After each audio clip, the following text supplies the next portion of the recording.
Grabe naman tong dumi na to sa kama ba namin to o sa kalsada?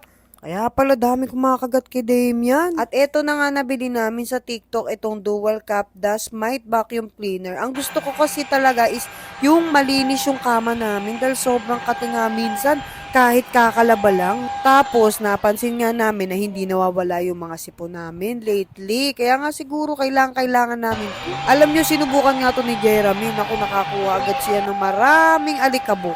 Kala nga natin porkit pinapagpaga natin tapos nilalabhan at palit tayo ng palit ng bedsheet, malinis na hindi pa pala sis. Kaya nga nung nasubukan namin ito, nako siya na, amaze nga rin kasi ito pala yung hinihiga namin gabi-gabi kahit kakapalit lang namin ng bedsheet. Ang kainaman nga dito ay meron na siyang ultra light sterilizer kaya pati yung mga insects dyan sa loob na hindi natin nakikita ay napapatay niya. Kaibahan nga nito sa ibang mga vacuum cleaner ay may UV light nga ito. Kaya ito nga yung pinili ko. Bukod pa doon ay sobrang na-sterilize siya kasi nung hinawakan ko yung kama na medyo mainit nga siya. Sobrang lakas niya talagang humigop kasi itong kama namin hindi nga fit yung bedsheet pero tingnan nyo naman, nakukuha niya. Imagine, kakapalit lang namin ito nung mga 3 days ago ng bedsheet tapos ganito na pala kadumi. Sobrang dali nga niyang gamitin kasi ipe-press ko nga lang tapos ito na, vacuum na ako ng vacuum kahit itong mga teddy bear nila Tina, yan. Nililinis ko na rin. Sobrang dali nga niyang gamitin kahit na hindi na nga ako nagbasa ng instruction. Kayang-kaya ko na agad gamitin to. At eto na nga yung mga nakuha namin ng dumi. Grabe, as in napakadami. Akalain mo yung nahihiga pala kami dito sa ganito kaduming kama kahit kakapalit lang namin. Grabe talaga.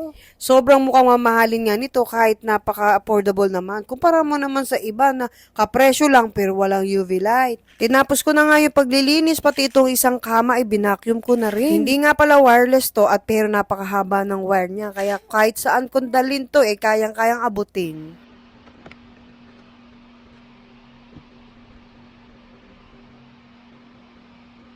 Pagod ako.